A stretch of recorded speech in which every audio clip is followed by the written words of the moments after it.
this funk. Thoughts deep, boys steeped in the depths that he sunk. Big stress, depressed in the middle of fall. Sky gray, I late in the thick of it all. I wonder, how long can a human survive just staying alive or carrying the rest of the tribe? Waiting for the day to arrive or struggling dies, and I be doing way, way more than getting by. So why? Got myself a cup of coffee, sipping water in it softly, cleansing me of stress I hold. Hey, got myself a cup of coffee, sipping water in it softly, cleansing me of stress I hold.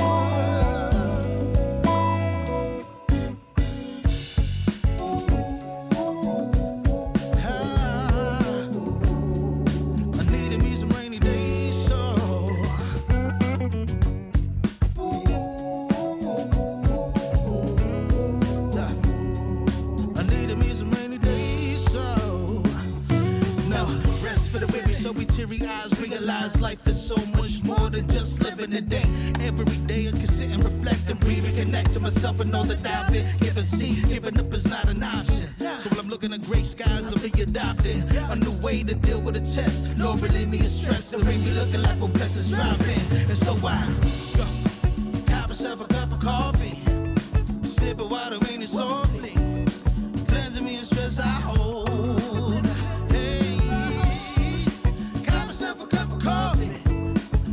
Water in it softly, cleansing me of stress I hold.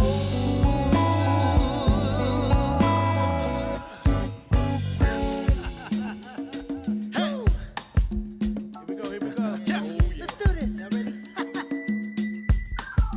1, 2, 3. In times of test, let no harm beset me, oh my Lord, oh my Lord. In times of test, let no harm beset me, oh my Lord, oh my Lord. Woo.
Warning, the following image and/or content may be disturbing, offensive to some viewers.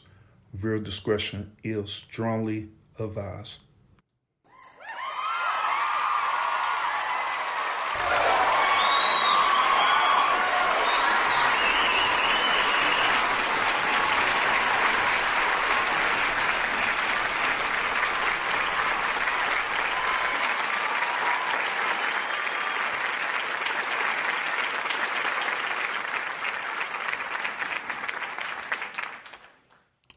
Well, happy Sunday. Happy Sunday. I know, y'all. I know. Urban, what the hell? Urban, you know good and damn well that you don't go live on the Sundays. What is going on today? What is going on with you today, bro? What's going on today, bro? I don't understand it. Why you doing this to us, Urban? Why you doing this to us? You know good and well you don't go live on the Sunday, so what is going on? Well, the reason why I'm doing this show today is because it was requested for me to want to talk about this particular topic due to the fact that I have expert knowledge of this, and I'm sharing my perspective about this. Matter of fact, how the way this topic came about was that I was just having a conversation, right? Having a conversation, and the conversation led to us talking about religion. Due to my former background of me being used to being a associate pastor, the topic came about us talking about why there are more women in the church than men in this modern day era. So I began to explain the reason why. It became a deep, thought provoking conversation. So I like, you know what? Let's talk about it. Let's talk about it on the lounge tonight, because I want to hear y'all perspective about this as well too. I really do. I really, really, really want to hear y'all perspective about this. I want y'all to. I'm curious to want to know how y'all gonna feel when I give y'all my particular perspective about the reason why it is what it is. You know what I'm saying? So, without further ado, I'm not going to hold y'all long. I know it's late at night. It's 11:53 Central Standard Time here where I'm at right now. It may be 12 o'clock at night where you at. It may be 1 o'clock at night where you at. It may be 10 o'clock where you at. I don't know. But I appreciate y'all being here for this show tonight, tomorrow, whatever the case may be. I appreciate it a whole lot. And those of y'all who are watching right now, do your boy a favor. Let's go ahead and hit that thumbs up, man, because, man, it do help to stream out a whole lot. It really do. Or if you're able to share out my live, by all means, share out my live, for real. All right? So let's get into it. Let's talk about this, okay? I want to start off by saying this. When I was in ministry, I was in charge of doing a lot of things. I was in charge of being part of the youth ministry. I was in charge of helping out with the praise and worship. I was in charge of assisting the pastor, especially when the pastor either got sick or took breaks. I was in charge of running the whole retired church and everything, So I had a lot of shoes to fill when I was in ministry in my past. You call it my past life, okay? So I filled a lot of shoes, but by me filling a lot of shoes, I had learned a lot about how the way ministry operates, how it runs, the expectations, and I learned about the behavior behind it and everything. I learned a lot of stuff, y'all. One thing about ministry that led me to want to get out of it was the whole point about behavior. Okay, I learned that not only the church that I was serving, right, but a lot of other ministry that serves under the same umbrella, right. I learned that through behavior wise, that a lot of these ministries and a lot of these pastors was running game on people behavior a lot. I mean, a whole lot. The stuff that I seen and stuff that I witnessed, man, I'm telling you, it will cause a person, as Christian people will say, it will cause a Christian person to backslide for real. The stuff that I have seen personally with my own eyes. Not only the stuff that I see with my own eyes, but the stuff that I was taught to do while I was under this ministry or leadership role or whatever hell you want to call it. You know what I'm saying? So a lot of stuff transpired, a lot of stuff happening. Ultimately, it led me to no longer be affiliated with the ministry, period. So now I don't even want to consider myself as a Christian because that's a whole nother life, a whole nother story about the Christian religion itself. But I no longer want to consider myself as a Christian. Um, Hell, I don't even consider myself as being quote unquote spiritual because to me, declaring yourself as spiritual is still placing yourself under some type of religion to me. However, I do consider myself as a person who believes in a higher calling or a higher being, which is what we call God or the Most High God. Okay. But my belief system is like very, very, very different from a lot of people's belief system. But at the same time, due to my background of studying this, going to school on this and everything, right? Seeing it from both perspectives, I know how to navigate myself to where I can relate to people of where they at, where I don't judge people, you know what I'm saying, per se, or tell them they're going to go to hell because they don't believe in what they don't believe in what I believe in, you know what I'm saying? I learned to elevate myself to the point where I don't do people like that because I understand that I used to be that way in the past, you know what I'm saying? So by me saying all that, right, what does this have to do with this topic we're going to talk about tonight? The topic tonight is why is it that women preferably modern day women, why do modern day women prefer for their men, their boyfriends, their husbands, hell, it could be their sons, it could be their grandfather, it could be their pappy, whoever it is, right? Wherever man fits under that umbrella of being a man, why do they have a strong desire for them to be in church? Why do they have a strong desire to not only for them to be in church, but why do they have a strong desire for them to serve under a pastor or overseer? Why is that so important to them? I had looked at different, dating shows or whatever, and I hear the same exact thing for every woman. One of the number one things that they say that they desire in a man is what? For their man to not only believe in a God, right? But they preferably have to believe in a Christian God. Preferably, not only they have to believe in a Christian God, they have to what? Go to church or be, as they call, be under some type of Christian covering over a pastor or overseer. So the question is, why? Why is that important?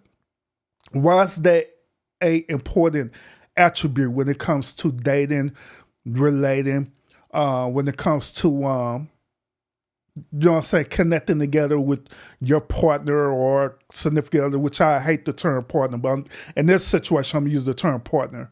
But why is that so important? Why?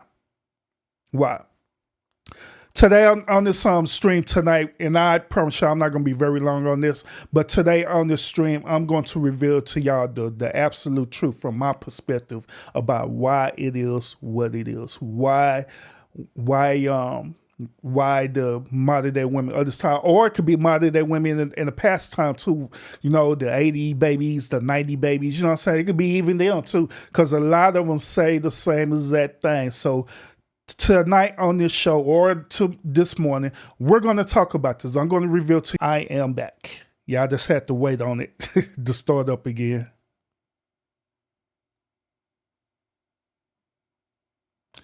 Let me make sure I'm back. Okay, y'all, I'm back. All right. But yeah, once again, I apologize, y'all. I apologize. Yeah, I have forgot. I forgot that my one in there do the one updates and stuff on at 12 midnight, y'all. But it's finished now, so we're back. Appreciate you, those of y'all who was sticking it in and everything. So yeah.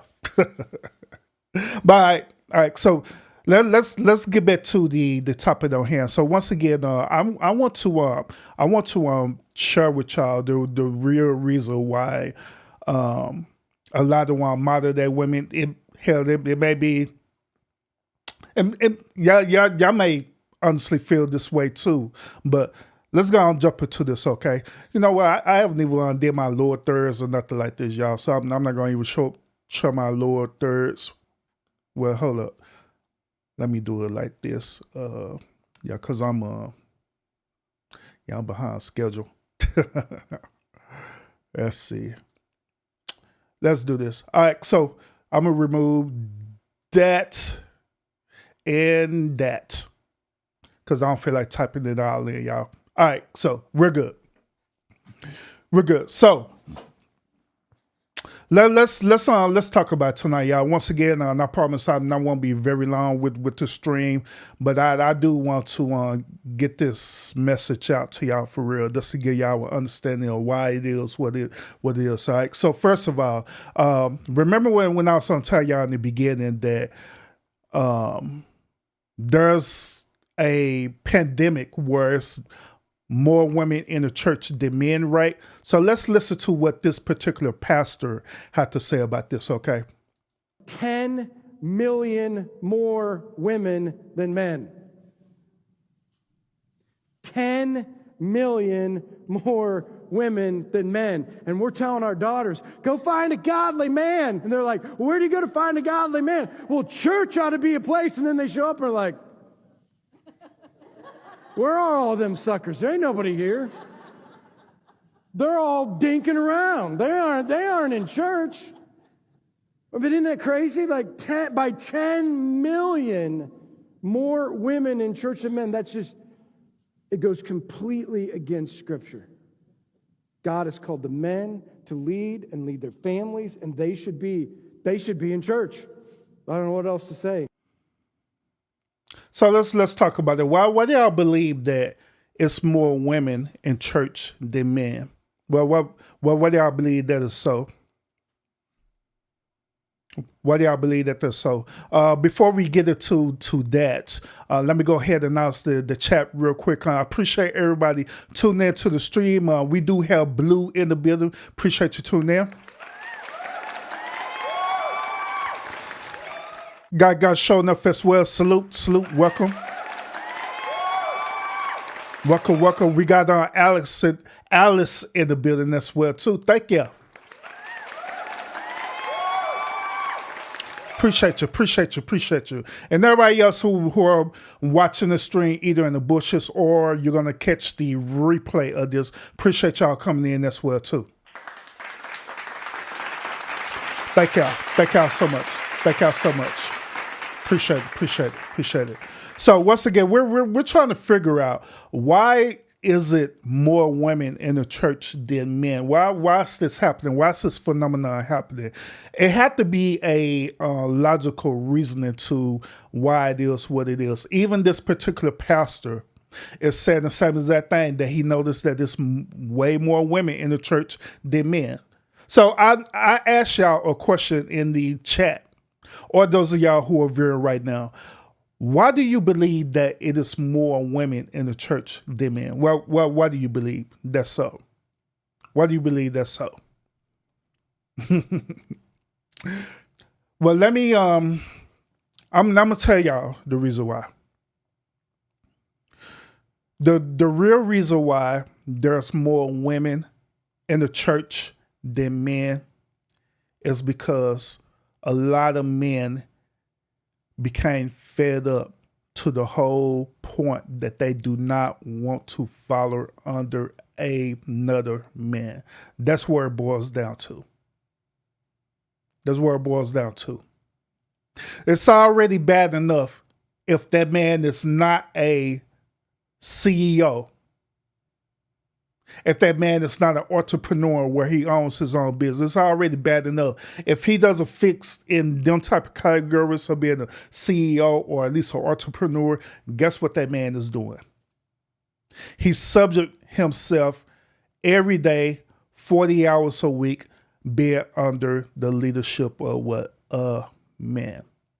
What I'm talking about, when that man goes to work every single day, well, at least 5 days a week, 40 hours. He subject himself to be under a man. Hell, during these days, not only could be under a man, it could be under a woman too. So let's imagine that going through this process every single day. You spend 8 hours of your life listening to a person tell you what to do. Some of these people, when they be trying to tell you what to do for your job, some of them be having toxic behavioral traits. Some of them be gaslighting the hell out of you. Some of them are cool. Some of them will pretend to be cool, but they're really not. But yet still, they go through this ritual every single day to come around and for them to come into the church house and deal with the same exact situation as they do when they deal with their jobs. Let's be real about it. Let's be real about it. So imagine going to a church, right? And you have this dude or woman who is the either the overseer or the pastor or the bishop or wherever one roles that they're playing, right? Imagine them telling this grown ass man what to do, how the way he should live his life. Imagine that. Imagine them telling this grown man if he don't do certain things that they tell him to do, then he's going to go to hell. Imagine that. Imagine also that these same leaders, right? Imagine the same leaders will go and manipulate women who are there to the same type of men to manipulate them to tell them that for their survival purpose spiritually, it is best for you to listen to this man or woman who's over you.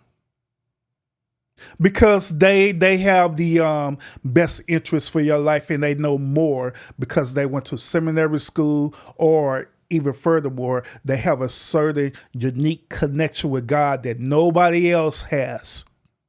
Just imagine that. Imagine these same type of women, right? That this man decides to marry one of these type of women. Imagine the same type of women being married to this man, right? But yet still gaslighting this man and telling this man that, hey, low key, the pastor is better than you. Just imagine that. And imagine this ritual keep continuing on and on and on. And also they eventually end up having children together. And then they do the same thing with their son. And it just keep going on and on and on. Just imagine it. So something had happened with the generation of men where they finally said enough is enough with this bullshit. That's bullshit. Why in the hell do I need to follow under a man who is on the same exact level as I am spiritually, which is he's a man, I'm a man, but the only difference is that this man or woman believe that they have a higher connection to God because they are the ones who are preaching the word of God. They're the one who went to school for learning about the scriptures and religion and different things like that. And they feel that they have the best interest for you. Let's imagine that. Let's imagine that. And these type of men finally just said enough is enough. Like, hell, I could just do the same as that thing that you did. I could just go to school because it's readily available for everybody. Anybody could go to seminary school. Anybody could learn about religion. Anybody could, get a degree in it and degree in either a divinity or anything like that. Anybody could do that. So why not I do that? But guess what they will say? They'll say this: well, many are called, but few are chosen. You got to be chosen. You got to be chosen by God. Then they will allow the same type of women that they already did allegedly manipulated and programmed, right, to sit up here and do the same as that thing to these said men. To once again gaslight them and to belittle them. I want to share this with y'all too. Now I was telling y'all about my experience as being an associate pastor, but I didn't tell y'all what it took for me to get to that particular point. Okay, so let me share this with y'all. When I first started going to this said religion or this said church, right, I started off as a normal average dude. As a matter of fact, I was young then. I was roughly around in my early 20s when I started going to this religion or this church. In my early 20s. So I believe that it was beneficial for me to be, as y'all say, under a covering, not understanding that in reality, I don't need a dude or a pastor to cover me, okay? Why do I need a middleman to cover me when I have direct access to the source? But I didn't know that back then. I didn't understand that concept back then. I didn't. So I ended up aligning myself with the pastor, overseer, whatever you want to call it, right? I lined them up, told this dude my expectation of what I'm seeking. I wanted to seek a spiritual relationship with the Creator, with the Most High God. The dude said, cool. In order for you to do this, you have to go through these trials, or as they call tests and stuff, right? So this dude made me what is known as a armor bearer, right? Some of y'all who are in church, y'all probably know what I'm talking about. But it made me into an armor bearer. Basically what an armor bearer is through scripture is this. An armor bearer is in scripture what David was to Saul, okay? Those of y'all who familiar with Bible scripture, David was an armor bearer under King Saul, all right? Meaning that he was the one who not only bear arms in the name of the king, but he also protected the king, okay? So this is where they got the whole concept about being an armor bearer, because they're saying that they needed men to protect the king. But in this situation, the king is considered as the pastor or overseer. So these are the things that I was required to do. I was required to get up extremely early on a Sunday morning and literally beat the pastor there, open up the doors of the church, clean up the sanctuary of the church, make sure that it was Bibles filled in all the pools of the church, right? When the actual sermon was happening with the pastor, I was in charge of getting the pastor handkerchief. I was in charge of getting the pastor Bible, carrying it for him. I was in charge of getting his water when he felt like that he need to have something to drink. If he felt hungry, I had to get him something to eat. And this was all the duties of being an armor bearer, allegedly, or what they was telling me. So I had to fulfill this role for months, going on to years, to prove myself worthy of being part of a ministry, or prove myself worthy that I could be a servant to God.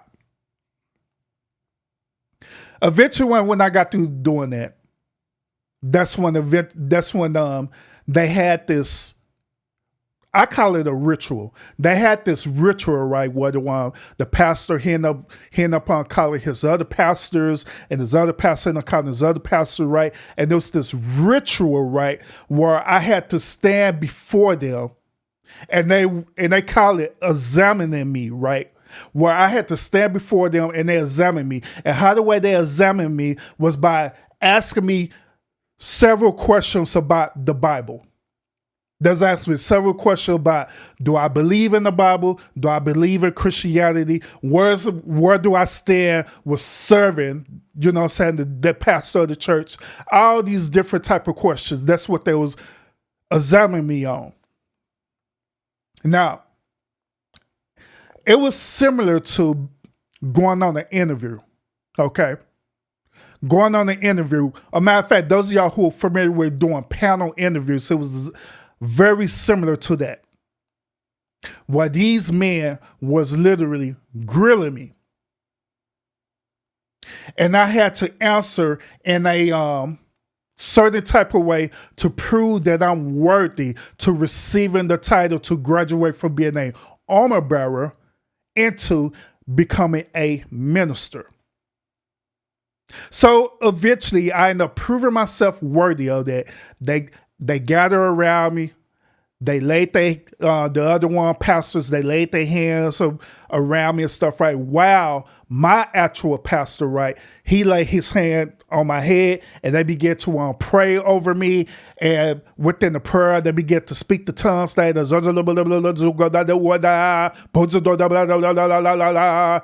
Come on, church, come in with us in agreement with them. And me, I'm thinking that this is all part of what I need to do. So I just went along with it. Like, yes, Lord, thank you. You know, just doing it because I'm believing at my young age, that's what I'm supposed to do. So eventually I ended up proving myself. The next thing you know, that's when I started going to school and started learning about it. I was not only learning from the pastor, but I was going to school as well, learning about religion and everything. So before that, I had asked, could I just start going to school without doing all this? They told me, well, my pastor told me no. I had to go through this weird ritual first, then go to school. Because it went to the whole concept about many are called, but few are chosen. Okay. So after when I went through this whole entire ritual and I went to school, then that's where I was deemed worthy. That's when I end up start being trustworthy to start preaching in the church, right? Well, I was worthy to preach scriptures in the church, doing my own sermons and everything. But here's the kicker. I was only allowed to preach certain type of topics that the pastor wanted me to preach. Not things that I wanted to preach, but the pastor wanted me to preach. So once again, I went along with it thinking that that's the right thing to do. So I did it. And I did this for years. As I progressed in this, right, there was a thought in my mind, that's deep in my mind, right, where I was second guessing. I was like, man, I don't know, this don't seem right. But I never said nothing until one day I finally said something to my pastor. I was like, man, pastor, I don't know. It seems like what I'm doing is either not good enough or I don't know. It just seemed wrong. And so guess what the pastor did? Pastor ended up doing a whole sermon on me about how the way I was feeling. Now, those of y'all who are part of religion or part of the church, right? It is a very, very eerie but disrespecting feeling when a pastor do a whole sermon talking about you, but talking about you indirectly. But he said it in a way that you know he's talking about you. Y'all know what I'm talking about? Hey, y'all ever been to a church before where, you know, you show up at the church and it's seeing like this particular sermon or message, the pastor is speaking directly to you? 9 out of 10, in reality, that pastor truly is speaking directly to you. You want to know how I know? The reason why I know is because of the game behind it. Because of the game behind it. I'm going to put y'all on some more game, and we're going to get deeper into this topic, all right? There's a thing that I was taught in ministry about visitors, okay? Do y'all know the reason why they have the true reason why they have what is called a welcoming committee in a church? The true reason why they have a welcoming committee is not to welcome the visitors or to make them feel at home. The true reason why they have a welcoming committee is for them to gather information about their visitors so the pastor could manipulate them into joining the church, because it's all about church membership. That's what it's about. They may cover it up and say that it's about winning souls and different things like that, but in reality, it's about membership. That's what it's ultimately about. That's why they have what is known as visitor cards. They have these visitor cards because they're gathering information on people. And they also have other people there, as they call the welcome committee, right, to sit there and have just a brief conversation with you. That's the figuring you out to see what type of person you are, to see if you're a type of person that they can manipulate, right? And also to gather information. And then when they gather information, they take it back there to the pastor. The pastor will look over these certain cards and like, okay, yeah, this person said that they going through X, Y, and Z. So I'm going to center my message around what this person is talking about. So therefore, that's when the pastor is giving the message, right, y'all feeling like that honestly, it's the word of God. God is sending a divine message through that dude or woman to you. But in reality, it's not. It's a game, y'all. It's a game that they run. Another reason why I know is because I was taught that game. Remember, I told y'all a few moments ago that my pastor said that I had to only preach certain sermons that he wanted me to preach. Now, no certain type of sermons that he wanted me to preach, it went along with what I was talking about the visitation or the visitor cards and stuff. God honest truth. And a lot of these overseers and pastors and bishops, they're running the same as that guy right now. But the only reason why y'all don't know is because y'all looking at it from the outside in, but y'all not looking into the actual ministry itself and everything that they go through in that ministry. But anyway, there was a time where once again I had disagreed with what was going on because my eyes started seeing a lot of stuff. And y'all know how I am right now. Y'all know how I am. Y'all know that I am a very analytical person. So since I'm so analytical, I'm going to see things from a lot of different possibilities or a lot of different perspectives. That ultimately I'm going to come to my own conclusion with certain situations. So I was seeing all this stuff, right, and I came to the conclusion like, these dudes end up and running game on people for real. And you making me be a part of this. So therefore, I decided to get up out of it. Because it wasn't right. It wasn't right at all. Let me share this other video real quick, all right? And it's still dealing with the relationship part, but let me share this with y'all too, because I want y'all to understand why the mentality is like this, especially with women, all right? What are the most important aspects of finding a significant other? Is it same religion, political views, morals and values? What is like a good Christian woman in today's society supposed to look for in a man? I think you need to first and foremost find somebody who believes in God, has a hard line on the same things that you have a hard line on, who has the same morals and values as you, who's principled and who's not going to waver in their principles by, just the feelings of the day. And I also think it's very important to find somebody who puts God first, you second, before themselves. What are the most important? Now, I want y'all to understand what she's saying in reality. Okay, I want y'all to understand this. What she's saying in reality is this. She wants to find a man who is God-fearing. Once again, she wants to find a man that is God-fearing. Why do they use the word God-fearing? Hey, y'all ever thought about that? Why did they use the word God-fearing? Why they don't use the word a man who loves God. Have y'all ever wondered that? Why they don't say that? Why they don't say, I want to find a man who loves God? Because if I find a man who loves God, then obviously he's going to love me. And he's going to treat me with the same utmost respect as he treat God or the Most High God or the Creator. Because he have a certain foundation in him. Have y'all ever wondered that? That why they use the word God-fearing? I'm going to tell you. The reason why they use the word God-fearing is because when I was in ministry, we taught people about using that word God-fearing.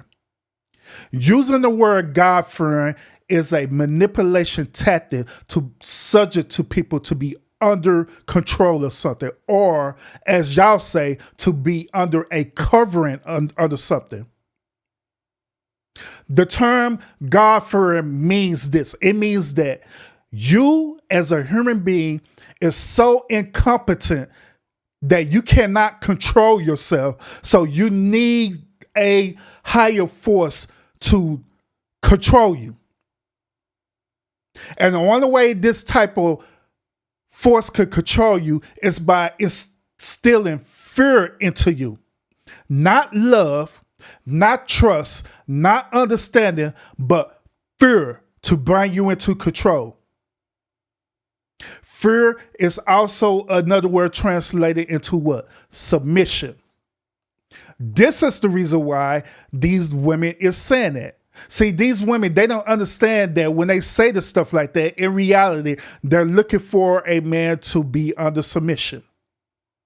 But the crazy part about it is that the same type of women, they do not want to be under submission of the man.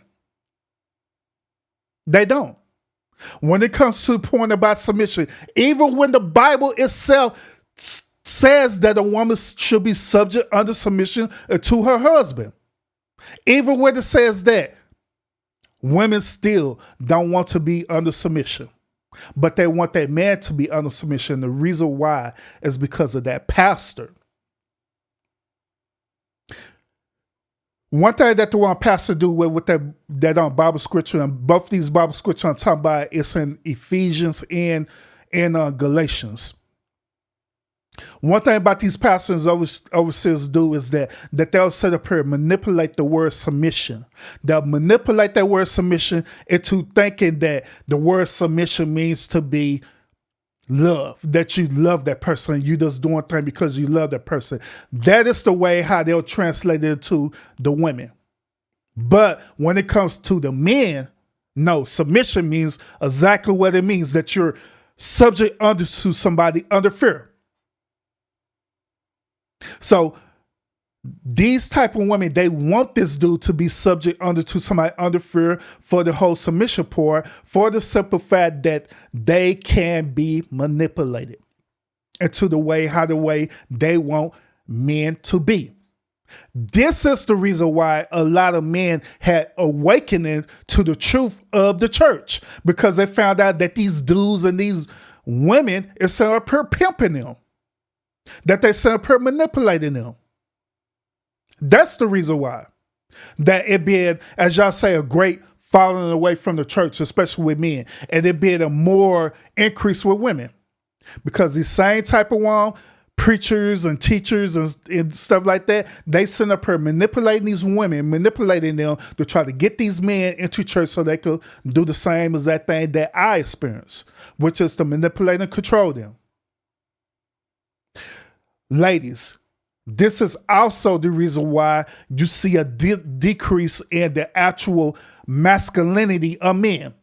This is also why you see an increase of men being beta male simps. Beta! It's because of this. This is exactly the reason why. And is what I need. And I cannot waver on that. Let me rewind that again so y'all can hear this once again, what she said. And listen very, very closely too.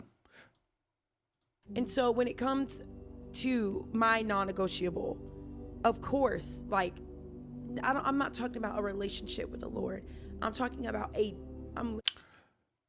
Notice what I said earlier, what I told y'all, that it's not about a relationship with God. It's not about the true, authentic feeling that you have a connection with God. It don't have nothing to do with that. It don't have nothing to do with that. But listen. this God, Jesus Christ is your literally everything. Like, that is what I need. And I cannot waver on that. It is so important. Now, also, notice how, when she was describing it right, she started out by saying, I'm not talking about having this type of deep relationship with God, which is the creator. Did y'all catch on to that? Then she went on to further say about who? Jesus Christ. Now, I want y'all to understand it. I want y'all to catch on to this. The reason why she mentioned about Jesus Christ is because how the way she being manipulated by these overseers and pastors. She being manipulated by these overseers and pastors to say that you need this third party involved for you to have a connection with God. Now, I understand the whole concept about Jesus in the Bible. I understand the concept that Jesus was the waymaker. Jesus was the sacrificial lamb and everything like that. Cool. I get that. But also, according to Christian belief, right, Jesus made it clear to people. He made it clear to people that the only way you're going to get to the Father is through by him. But however, he is not God. He is not God. He said that he was what? He said that he was the Son of God. And the only reason why he was saying that the only way you can get to God through him is because he was trying to teach what? A different way. Now, those of y'all who are familiar with scripture, one of the biggest adversaries of Jesus' ministry was dealing with religious people. Why? Because the same religious people, these overseers, these bishops, these rabbis, all of them, right, was doing the same exact thing what I was telling you that they were doing, which they said that you need a third party resource to get to the connection of the Father. That's why. So Jesus said, look, don't listen to them. Listen to me. And I'm telling you, the only way you're going to get here is by listen to me and follow what I do. Don't follow what they do. Follow what I'm doing. Because I have a direct source to the Father. I don't need to go to no bishop, no overseer, or nobody like that to have a direct connection with God. And that's all Jesus' ministry was teaching, was that you don't need a third party source to it. All you need is the direct source. You and God, that's it.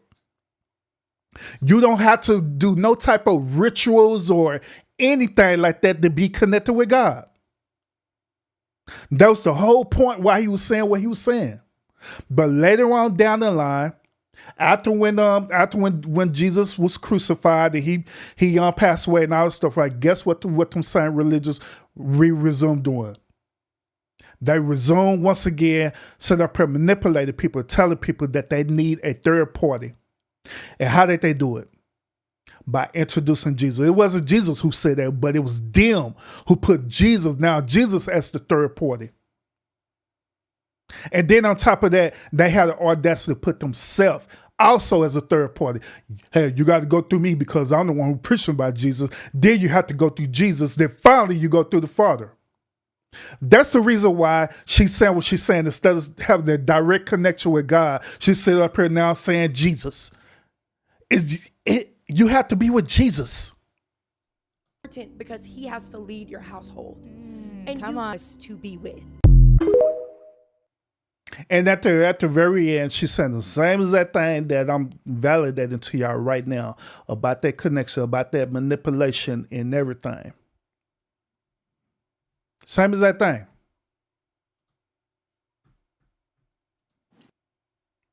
are a Christian woman, the type of man that you have to date is a man who has such a revelation of who God is as the king, omnipotent king of the universe, omnipotent, omnipresent, and omniscient king of the universe. And he has to have such a revelation as to who you are as a daughter of the king, as a princess of the Most High King, that he wants to respect you and lead you towards purity and towards closeness with God. The Bible says, husbands, wash your wives with the water of the word. You know, speak to her gently, speak to her with love. Like, and then also, you know, when it comes to sexual purity and men leading women in the right way, because a trend that I see, you know, in the church, we all have our flesh, we all have our desires, especially if you've been single for a long time and you're staying celibate and you're honoring the Lord with your body. We all have our flesh. We all experience temptation. But a man who has these two revelations of knowing who God is and knowing who you are, he is not going to want to mess with that because he has the fear of the Lord. Like, a man who fears God is going to be like, oh my gosh, I don't even want to mess with her. I don't want to lead her down a path that would cause damage to her relationship with God because But before she continue, I just want to just emphasize this to y'all, okay? I want to emphasize this. To have a true relationship with God, the Creator, do not require for you to have fear of God or the Creator. Any type of religion, any type of person, any type of overseer, I don't care who it is, what, or it is, right? If they're teaching you that you have to fear something in order to love something, in reality, that is not love at all. It's not. It's not love at all. Imagine me as a husband to my wife. I tell her, in order for her to love me, in order for her to respect me, in order for me to do the things that she desires for me to do, that she had to fear me. Imagine me saying that to her. How would that sound? To y'all, that would sound sexist as hell. That would sound misogynistic as hell. That would sound as controlling as hell. That would sound as toxic as hell. Won't it? So why is the church teaching people this? So they're teaching both men and women that the only way for you to have a relationship with God is for you to fear with him, with fear and trembling. Why? When you do that, that's not a relationship. That is narcissism in the worst case scenario. Facts. Imagine you telling your children the same exact thing. Your children desire for you to do certain things for them, to feed them, clothe them. They want to go to certain places, but you tell them the only way only way I'm gonna do it is you got to fear me, and you do certain things to trigger that fear. You'll be abusive to them. You'll beat them. You'll beat not only the children, but you'll beat your wives as well too. So that can have fear in them. Just so you can say, okay, we can do it now. Imagine if God, the Most High God, was like that with us like right now. How, honestly, let's think about this quickly. How would we truly be as human beings? Will we be truly honoring God because we truly have a connection and we love God? Or will we be doing it because out of fear? How about this? I use an example of work, right? Do you know that part of the work cycle, or part of the reason why the bosses and supervisors do what they do is because they use a fear tactic on you in order for you to get the job done. Do you know that they do that? Do you know that they practice that with you every single day? The thing that they do, it is in sociology, we call that organizational behavior. Basically, what organizational behavior is that they would create certain triggering scenarios to get the worker to work. They would do certain things like threaten the person's livelihood. They'll do other certain things by creating what is known as incentives, right, to get the person to work. Y'all know what I'm talking about incentives, where they give you a benefits package. They'll say that, you know, hey, you can want to take certain time off when you want to, but it have to go according to company guidelines and standards, right?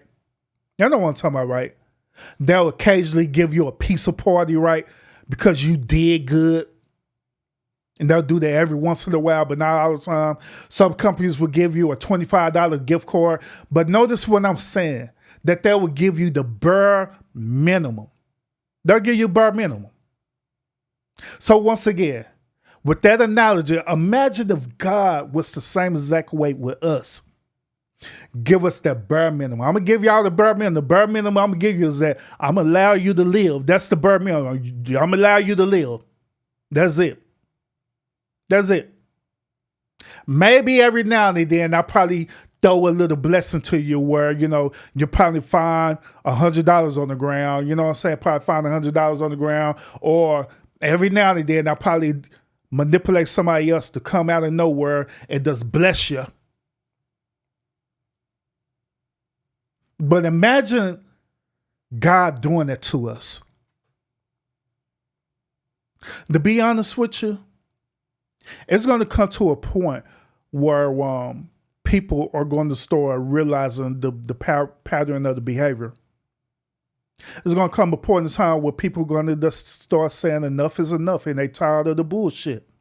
It's going to come a point in time they're going to start revoking against God. Reason why I mention this is because this is the same exact thing that happened in the church with men. It has got to the point where men just said enough is enough. They tired of the bullshit. They just honestly tired of it. They tired of being manipulated. They tired of being used and abused. Hell, a lot of them men have been molested by these overseer pastors, like I done seen. Let's have this conversation. Let's be real about it. They done molested them. They done touched them inappropriately and all kind of stuff. So let's have this conversation. But now they're saying that they're tired of it. Enough is enough. The hell with this church. Why do I need to go there? Why do I need to subject myself with all this abuse? Why? It doesn't make any logical sense. But let's continue, y'all. I respect and fear and reverence the Lord so much as my Heavenly Father, as the King of Kings and Lord of Lords, as the omniscient, omnipresent, omnipotent God, the living God.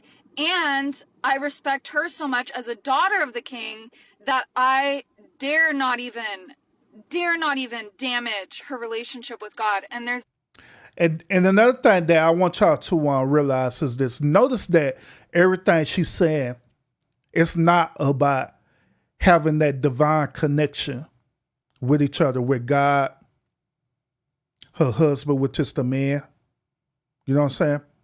But it's about every selfish thing that she want her husband to do. She want her husband to be the super beta male simp. Beta! To do all these things that she want him to do at any given time. The same exact example when I was telling you about imagine God doing the same exact thing to us. That's what she desired this dude to be to her. At any given time, he have to bend down and do all these different things. If he don't do all these things, it is known as what? A deal breaker. So once again, why would a man subject himself to this?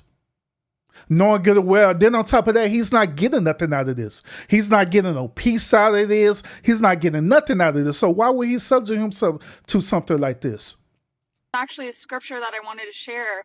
The verse says this. It says, "It would be better for you to tie a millstone around your neck and be thrown into the ocean than to lead one of these little ones astray."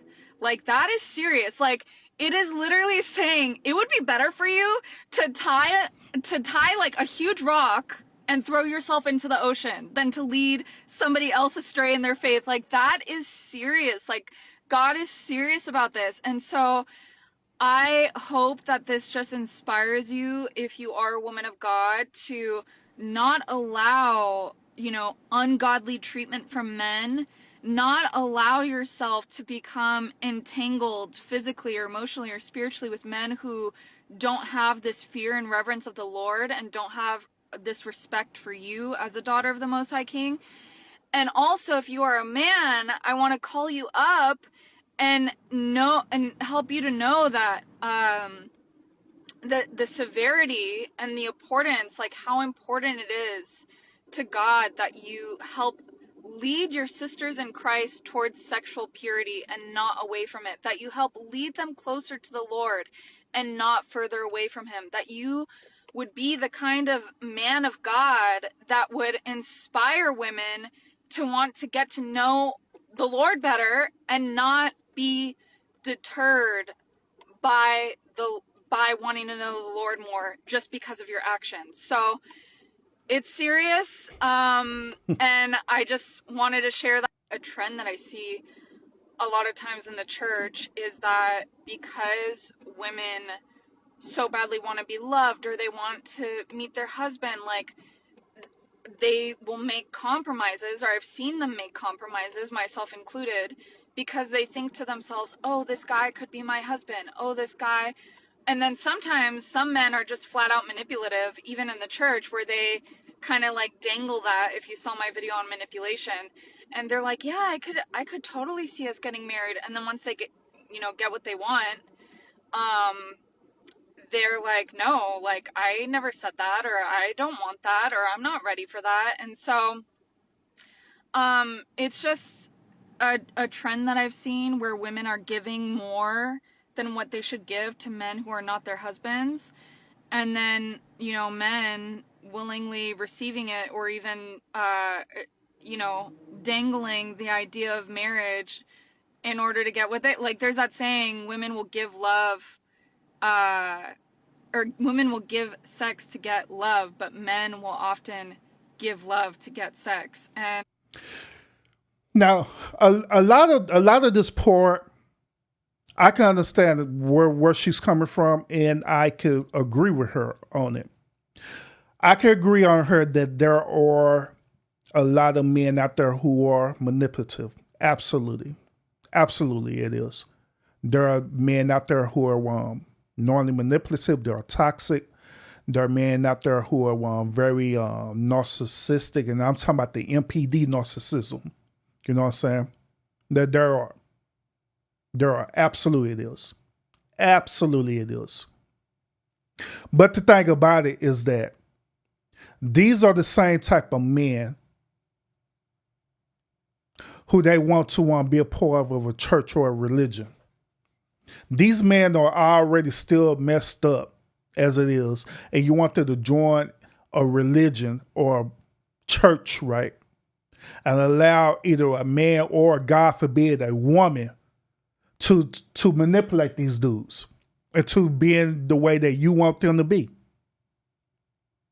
One thing that these are the type of men that we're talking about right now. One thing they would do is this. They would I agree that they would play along the game. They'll go along to get along for real, to get what they want. I agree with that. They will do that. So they'll literally play this role with you. They'll literally go up in the church. They'll pretend that they're saved. They'll pretend that they're very active in the church, whatever. They'll do what they got to do to get what they want. Agreeable. And they'll do that. But the thing about it is that this still is going on with this fear thing that I'm talking about. It's not because they are being real about it, that they truly want to have a relationship with God. They're only doing it because it's going to take them to the next level. When I was in that ministry and doing this thing, to be honest with you, I was doing it not because I wanted a relationship with God, but I was doing it because I wanted to get to the next level of my life, the next evolution of my life. And I felt that this was the way to go in order to get there. So I did it. But eventually I ended up having a revelation that things I was doing was wrong. But some men don't have that revelation. Some men, they be caught in it and just don't give it up. Because sometimes they get comfortable, they get complacent. And so these type of women, they see this as a flex with these dudes. Oh man, he's a man of God, he's friend. When they get into this relationship and they give it about 90 days. Hell, I say give it about a year. Give it about a year. The moment when these women start doing the things that man don't desire anymore, guess what? He's going to revert to his old self. That's why y'all women be saying that. You change, you're different. Why you this or that way? That because he didn't change for you. He changed to get what he wanted in that moment. Or he changed because of that fear thing that you instilled in him by allowing that pastor or overseer to do it. But it wasn't never authentic. It wasn't never real. And this is another reason why when we see people who end up digressing from this transformation, because they never did it. They never did it to be real. I never did it because they truly want to change. You know, in my line of work, right? I do a lot of stuff, but I also deal with a lot of different type of people and they type of archetype and their type of behavior, right? One particular people that I deal with is people who suffer from any type of substance abuse, whether it's alcoholism or whatever the case may be, right? But one thing for certain that I learned is this.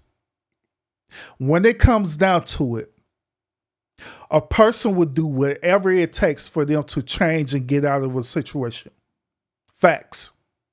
If it's serious to them, they would do whatever it takes. Now they may, kind of as they going through this path, right? They probably slip every now and then, but they're working towards it. They're working towards getting out of it. But there are other type of people, they're not working to get out of there. They're faking the funk, in other words. They're pretending that they are, but in reality they're not. That's why y'all be seeing the same people, they end up on reverting back to their ways, their addictive ways, because they never made up in their mind, in their heart, that they truly want to change. Then when it came time to test them, right, and they end up failing the test and they blamed it instead of them taking accountability that they never chose to begin with in the first place, that they want to change, right?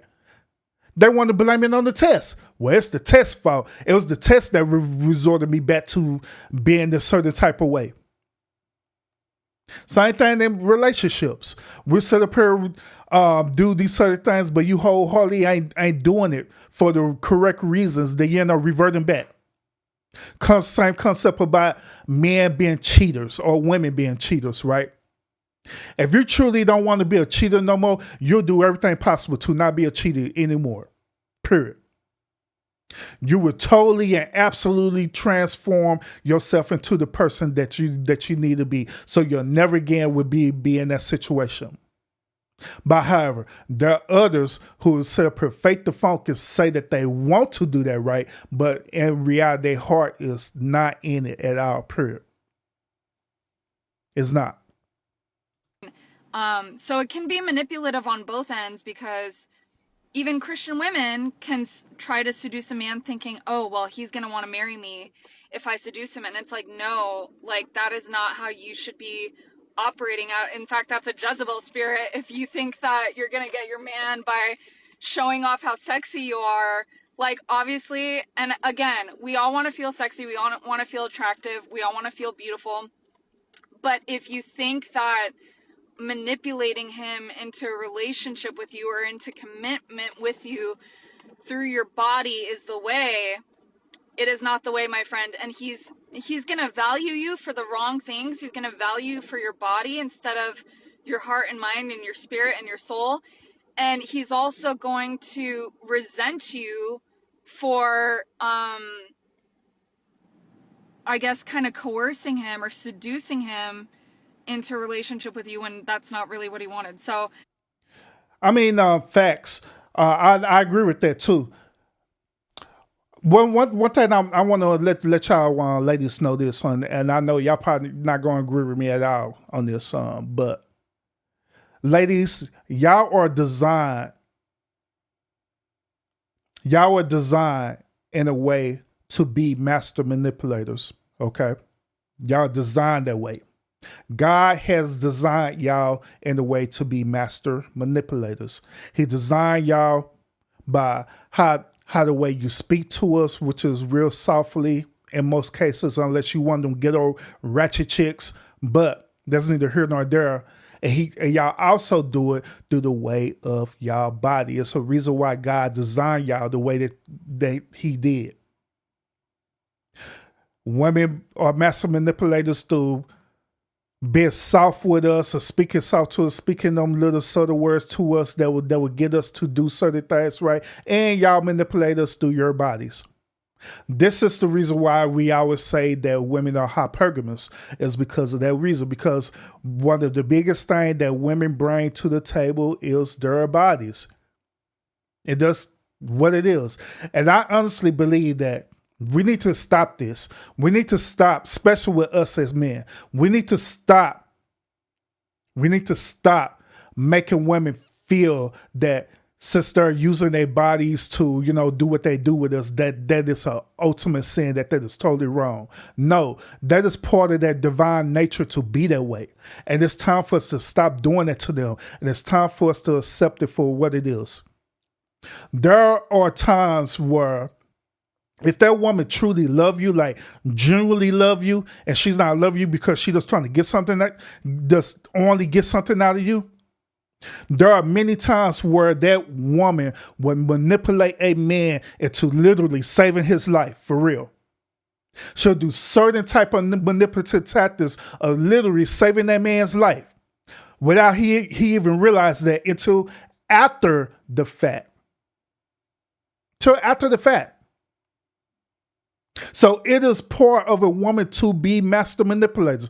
I say this all the time, that women are master manipulators. Now, I already know that ladies who are viewing me right now, and ladies who are who catching the replay of this, I already know what y'all gonna say. Y'all gonna say, hell no, I ain't no master manipulator. Women are not master manipulators. No, the hell y'all are master manipulators. And another thing too is that y'all need to stop thinking that when we say you're a master manipulator, I need to stop thinking that being a master manipulator is necessarily a bad thing, when it's not. It's not necessarily a bad thing. It's not. But the only time when it becomes bad is when you use your master manipulative tactics to do bad things to people, or to that man, or to whoever it is. That's when it becomes bad, and that's when it becomes wrong. That's when it becomes immoral. But when you're using that type of same behavior and you manipulate a man to be the person that they need to be, then that's different. It's nothing wrong with that. It is absolutely nothing wrong with that. There have been plenty of times, even in my own match, where I know when Mrs. Urban is manipulating. I could see it as she's doing it in real time when she's manipulating me. But instead of me thinking about it in a negative sense, like, oh, she's manipulating me, she's doing this negative stuff to me, I'll be open to it. I figure out why is she manipulating me with this, why she's doing this certain thing to me. And when I look at it and I examine it and I understand it, I'm like, oh, okay, I get it. And I do it. Because I understand at the end of the day, when she's doing these certain things, she's doing it for not only for my benefit, but she's doing it for the benefit for herself and also for the benefit for the family. So it's nothing, ladies. Once again, there's nothing wrong with you being a master manipulator because that is part of your divine nature to be that way. A matter of fact, those of y'all who are Christian, right, or those of y'all who believe in the Bible, right, in the very beginning, in the book of Genesis, guess what Eve did to Adam? Eve had manipulated Adam into biting that fruit. Now, some of us, we'll look at that, we'll take that story and we'll turn it into a toxic, negative story to prove a point about women in their women manipulating men to do bad things. But when you look at it from a different perspective, right, that is the power that God had given that woman. God designed that woman to be that way. Throughout centuries, women have been that way. Let's examine who's that? Cleopatra, for example, with Mark Antony. Cleopatra manipulated the hell out of that dude to get what she want. But in reality, through her manipulative tactics, it ended up helping the kingdom. Right? What about another one, prominent woman, Joan of Arc? Same exact way. She wanted to serve her king and serve the army, but they wouldn't allow a woman to be in the ranks of the army. And guess what she did? She manipulated her way into being part of the ranks of the army.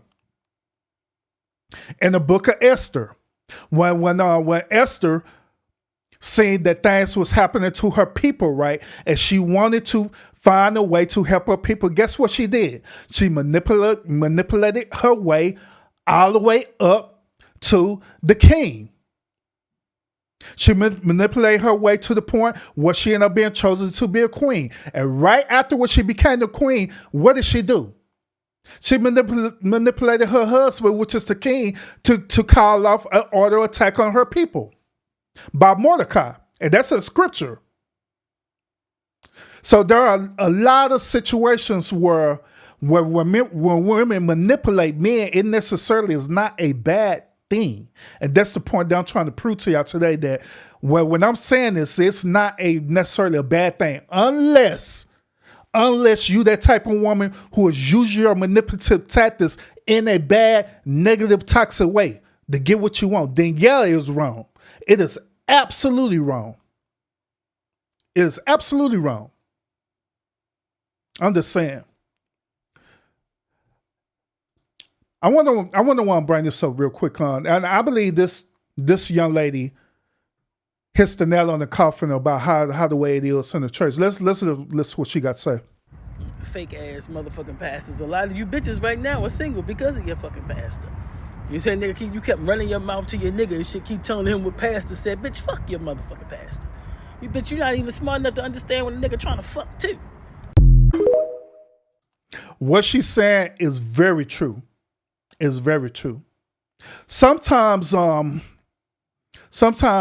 women will be so captivated with their pastor or overseer that they'll put that pastor or overseer even over their husbands or boyfriends or wherever the case may be, right? They'll put that pastor or overseer even over them. They'll compare and contrast. Well, pastor said this and pastor say that. Whenever they have an argument, it's pastor this and pastor that. Instead of them being two grown ass adults and handle that conflict together. It is so wrong and so bad to literally sit up there and belittle or emasculate a man in that nature to make it seem like that man is under that pastor. Hence, this is another reason why a lot of men have digressed from the church or divested from the church. It's because of this. Because it's manipulation tactic in a negative way that I'm talking about. Women respect their pastor more than they respect their own husbands. Let's get to it. A woman will be subservient to her boss. A woman will treat her pastor with the utmost respect and treat you like a peasant. That's why you never take a church woman seriously. Me personally, I wouldn't wife up a church girl. Majority of the women in the church are older, single, and nobody's checking for them. As a man, you have to stop following women. You have to stop worrying about what a woman wants. You have to stop worrying about what a woman says. You have to stop worrying about what a woman thinks. And you definitely have to stop worrying about what they believe. The only thing that matters is if she's dedicated to the process of your progress. And she has to understand that it's either your way or no way. That's why when it comes to women, your standards have to be high. If your woman goes somewhere else for spiritual leadership, she is not your wife. When it comes to the pastor, she reveres that man, she respects that man, she holds that man higher than you. Ladies, you are not married to the pastor. A lot of men only go to church because of the woman or because they want to keep having access to the woman. That's spiritual manipulation. Let me know what you think in the comments. Free game. Now, the beginning part when he was talking about how the woman be sitting up here using the pastor to manipulate the men and stuff like that, I agree with him on that. But all the part he said in the middle, do everyone agree with that? No, I don't. Not at all. Not one bit. But I can understand where he's coming from. Even though this dude is acting like a beta. Even he's acting like a beta, I understand where he's coming from. Let me give y'all a perspective about this, okay? The reason why he's saying this is because he dealt with a woman who did this to him. And he is still hurting. He haven't got to that. He haven't got to the point to where he have been healed from this traumatic experience that he dealt with this woman. So a lot of stuff that he's saying, I don't agree with at all, period. I don't. I'm not going to co-sign it. I'm not going to sit here and tell y'all that he's right. No, because he's not. He is not right. No, he's not.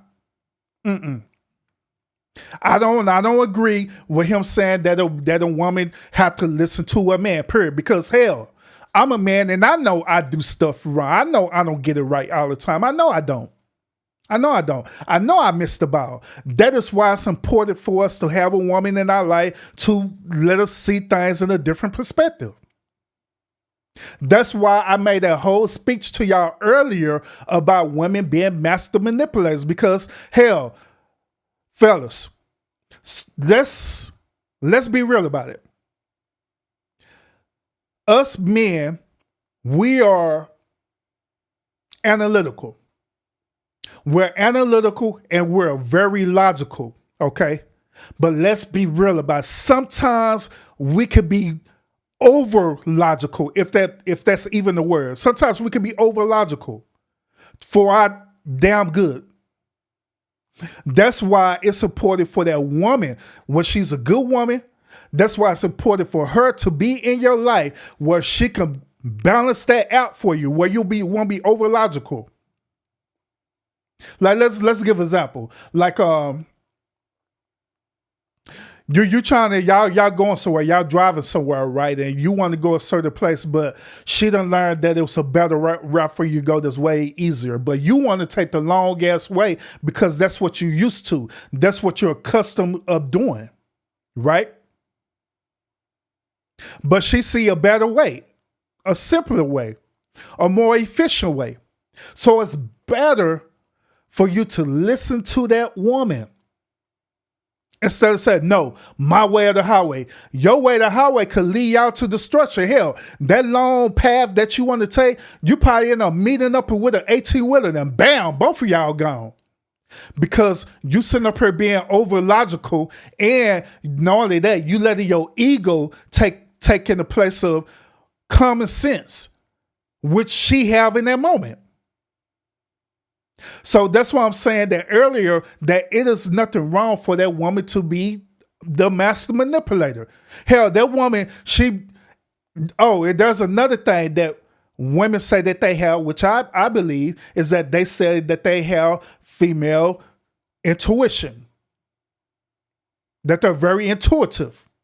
So they probably be sensing in their mind or in their spirit or whatever case may be that, hey, this may be some impending danger coming and you need to listen to me. But you sitting up here being all egotistical with stuff. No, I'll go on my way, whatever. And guess what that woman would do? She'll try to find any way possible to get your stubborn butt to listen. Hell, y'all probably be on the middle of the road, whatever stuff, right? And you get into an argument, getting mad and get into the argument and stuff, right? Trying to argue her down because you want to be right. And guess what that woman would probably do? She probably would, you know what I'm trying to say, both for our life before you just do something stupid.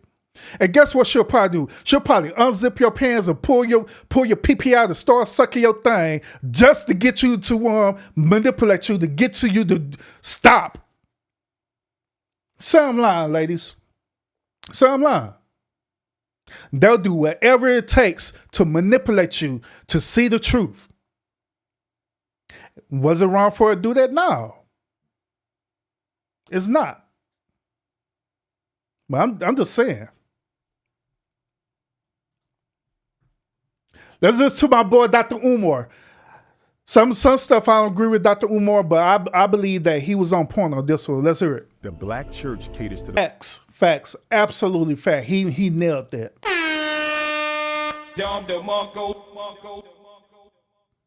He nailed it. Facts. He nailed it. Because at the end of the day, that's what these type of pastors, what we're talking about tonight, is do. Because at the end of the day, it is all about membership, like I told y'all. Another word translated of membership is, it's all about the money. It's all about the money. It's all about the membership, the money. It's all about what they want to donate so they can keep their salary. So, in other words, it is a hustle for them to keep these women single. Then here's the biggest scam that Dr. Moore didn't mention about, but I said it. The biggest scam is to get the man to be a part of the scam. That's the biggest scam. That's the biggest hustle, is to get the man to be a part of that. That's why I was telling y'all earlier about what I went through. Because in reality, I was teaching people how to scam. That's what I was doing. I was taught how to do that. And that's simple. But like men like myself and other people as well too, right? They start waking up to the truth. And like, man, this is nothing but a hustle. I'm just saying. Last video tonight, y'all. This last video tonight. I know that this is Charleston White. Okay, I know it's Charleston White. I know some of y'all love Charleston White. I know some of y'all hate Charleston White. But the reason why I made this the last video tonight is because Charleston White said something that was so profound. I just wanted to share with y'all. Which I agree with it, but I want to see y'all perspective on this, okay? So let's hear what you got to say about relationships and women and how the way the mind working and all this stuff. You know what I'm saying? So let's get it. When a man does a woman bad, he drives her to her religion. He drives her to her belief system. She would start going to church. She would become celibate.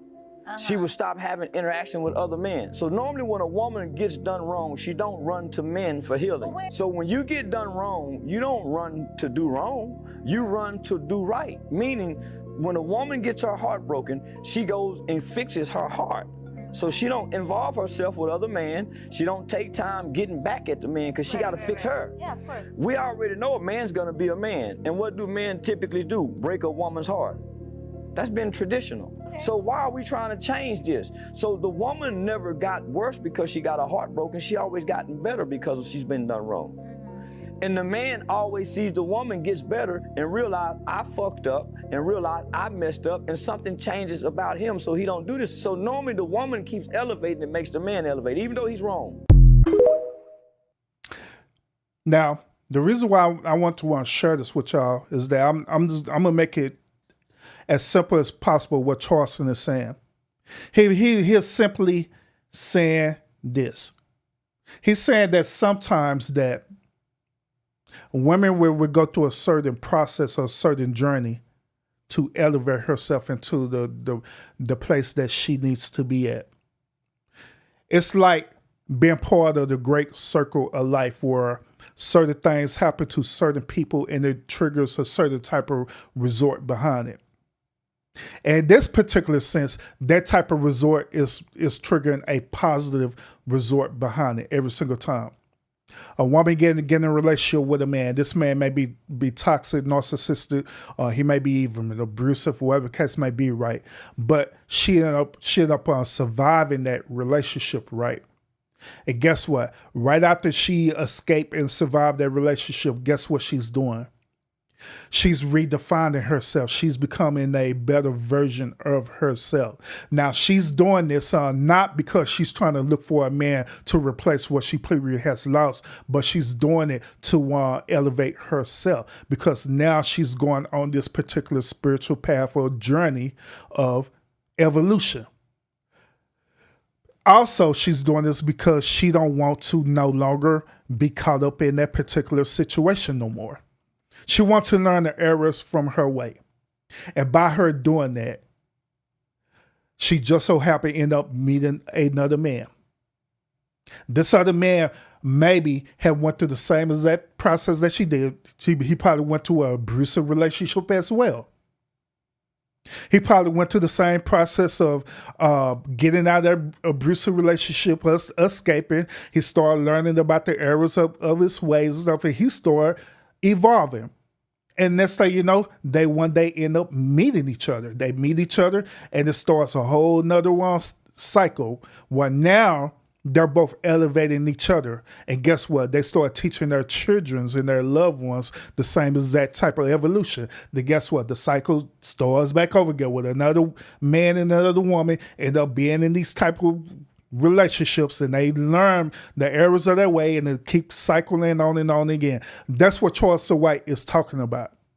Sometimes, but a matter of fact, I had brought this up in Blue Live.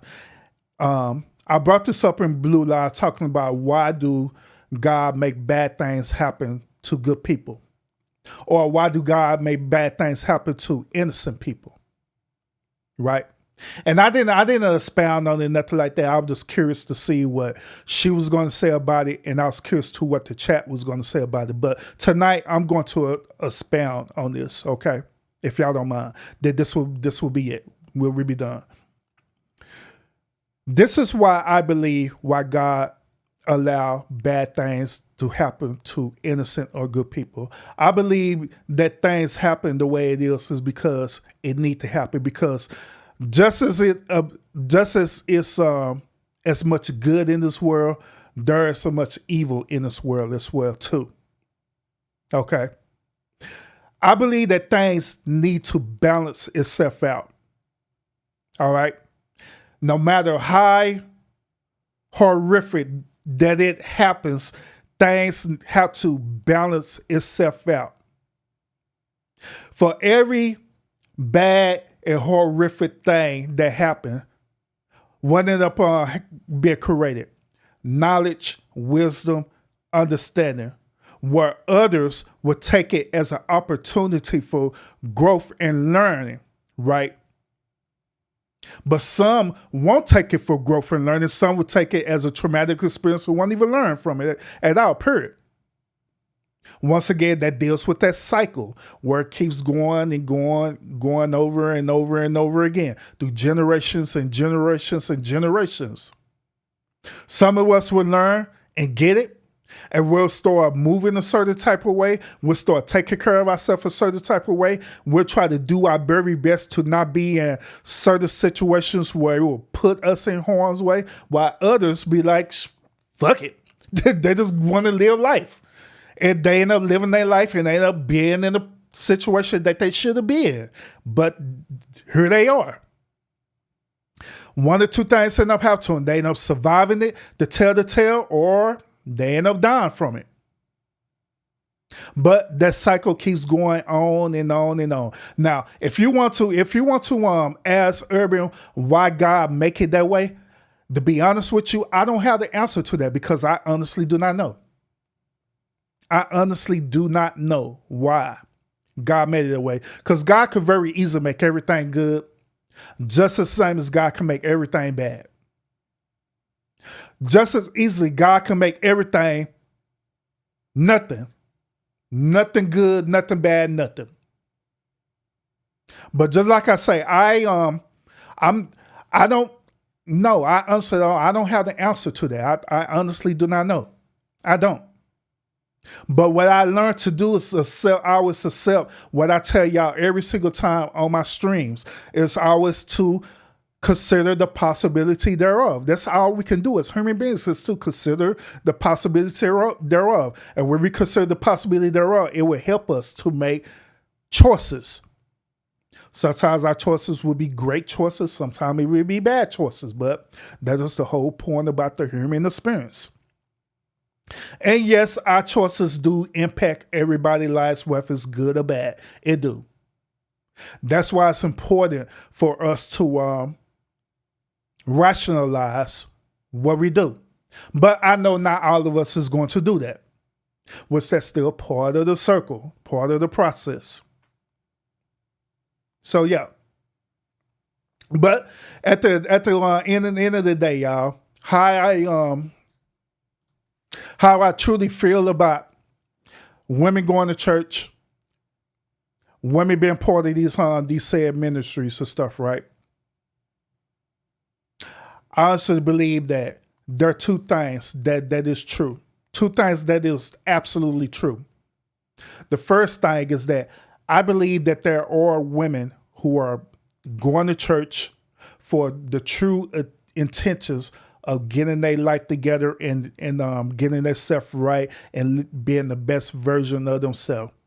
I honestly believe that in the bottom of my heart. Second thing that's true. The second thing true is this, that there are also these same said women who are not trying to get themselves together, who are not trying to get their life right, but they're using the church as a smokescreen to cover up their true nature, to cover up their true intentions. So that is also true. So within all of that, men have figured this out. Men have figured out that there are just as much women in this church who are being manipulative in a bad way, trying to get them to do things that they don't want to do, trying to get them to serve under a corrupt ass ministry, a corrupt men who may or may not want to sleep with them. Hell, they probably won't even sleep with the woman. They probably sleep with the dudes. It happens. Bishop Eddie Long. So it's men who does that. So they done figure out this stuff right, and they figure out it's better for them to not be part of the church than to deal with that. And on top of that, the other type of women that I'm telling you about, the one who truly trying to get their life together right, them type of women who truly trying to get their life together, they're not technically a part of the church or the ministry. They're not serving under the ministry. They just go for revelation. They just go for revelation. They go probably because of the show. They hear the choir sing or whatever. They go just to get away from, their life for that moment where they can have some type of peace and tranquility for that brief moment. And they go back out into the world. And guess what? Them same type of women I'm telling you about, that's when they'll end up meeting these men who divested from the church. They meet these men who divested from the church, and they end up getting together, and they end up having a good, wholesome relationship without being part of the church. But they have a true divine connection with the Creator, which is with the Most High God, and it shows through that relationship. You want to know how I know?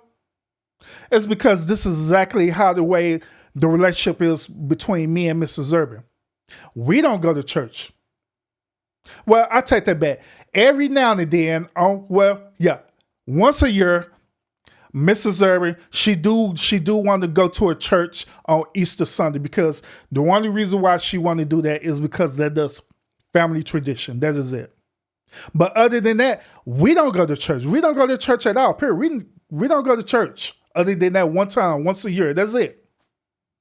Because we both understand the whole concept about having a true relationship, not a relationship out of fear, but we have a true relationship with the Creator, with Most High God. We have a direct connection with the Most High God. We don't need no pastor or overseer. She don't need me to lead her to God or anything like that, because she could do it on her own without me. She don't need me to do that. She don't. Fellas, your wives do not need you to lead them to God. They could pretty much do that on their own without you. They could be single and do that on their own. So they do not need you to do that. They don't. They honestly don't. So we have that direct connection with God. And by us having that direct connection with God, that transcends down into our actual relationship of how the way we treat each other. Where we treat each other with the utmost respect, with love and everything. I'm just saying. And that's how we do. And our relationship is awesome. Now, do we have disagreements every now and then? Absolutely we do, because we're human. There's some things that we don't see eye to eye in, but we're human. That's all part of the whole relationship experience. Nothing wrong with that. Nothing wrong with it. But at the end of the day, we honor and we respect each other because we have a connection with the Creator, and that connection have a connection with each other. And I honestly believe that that's how the way it's supposed to be. Versus you trying to find a connection through the pastor, and the pastor has a connection to God. To me, that's, like I said before, I'm saying it again, that's some bullshit. That's bullshit. It is. It is. You don't need no third party person for you to have a connection with God. That's stupid to me. That is stupid, and it doesn't make any sense whatsoever. I mean, it don't. But that does, like I say, that does how the way I see it. Right now, I see a lot of women, single women, whatever stuff. One of their expectations is that they want to have a man who's God-fearing, a man who's in the church just like they are. There's one of their expectations, and they deal breakers that if he's not in there, then there's something wrong with him. Nah, ain't nothing wrong with that dude.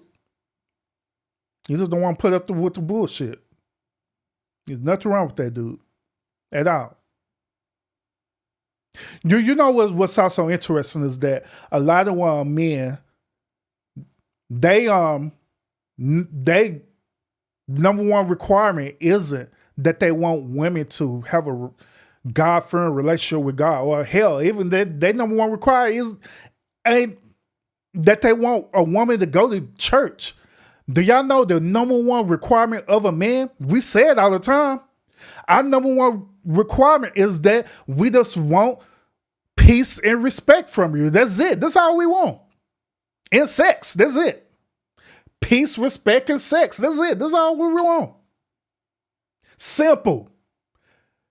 Peace, respect, and sex. That's it. Just that simple. Just that simple. Then, if you're part of some type of religious organization, whatever, or you have a relationship, whatever, then that's a bonus to us. But that's not the number one thing on the list. But with these type of women, they put that religious thing on the number one thing on the list because, what I was telling y'all earlier, because they want that pastor to manipulate that man to be how the way they want that man to be. And that's where it boils down to it. That's what it boils down to. But like I say, that's all I got for this topic. Like I say, I wasn't trying to be very long on this particular one episode, which I guess I guess I could read y'all comments real quick. I seen y'all commenting a lot on here. And normally, you know what I'm saying, when I be doing these main topic lives and stuff, you know what I'm saying, I don't be looking at the chat at all, period. Because I'm disciplined like that, Blue. I'm disciplined like that, where I don't be reading the checks at all. I stay focused.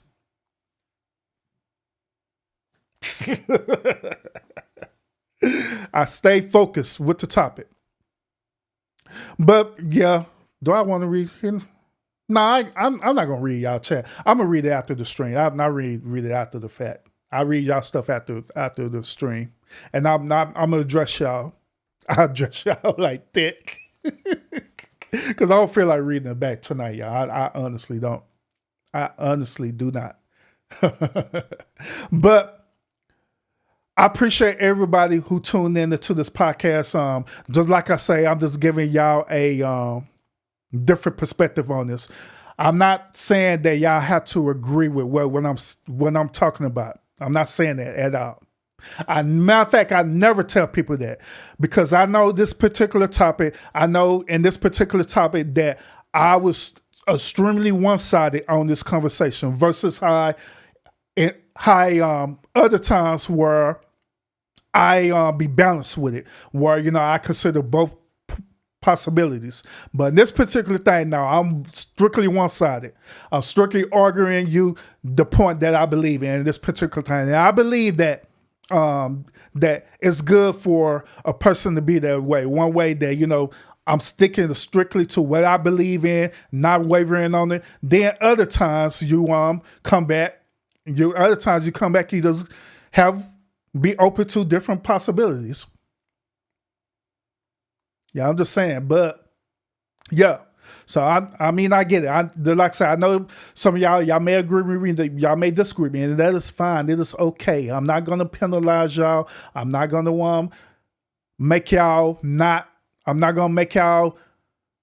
unable to participate in the chat no more. I'm not gonna tell y'all not to come over here no more, anything like that, because that's how the way I want it to be over here in the lounge. I want y'all to give me y'all different perspective, just like I'm sure you share with you minds. I want y'all to feel that you can do that. Feel free to do that. So I'm just saying. I'm just saying. Hey, look, I'm trying not to read these comments. Look, why y'all fussing because I'm not gonna read your comments? Golly, boy, I tell y'all this. Y'all something else. Then yes, it's true. If I go back and read y'all comments, yes, Alice. If I come back and read every last one of y'all comments, y'all gonna be here for almost another 6 hours, and I got to work.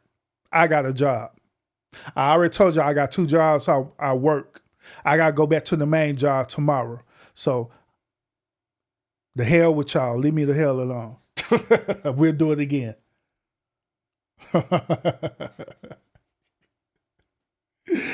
Oh man, you wrong tonight, so I don't care. Bye. But other than that, y'all, appreciate y'all tuning into the one stream. Make sure y'all hit that thumbs up button as y'all either come in or exiting it out. It don't matter. I appreciate it a whole lot. Those of you who are able to share out the stream, appreciate you a whole lot for doing that. I appreciate everyone who's here right now. I appreciate y'all a whole lot. Make sure I'm gonna give y'all a little hand clap.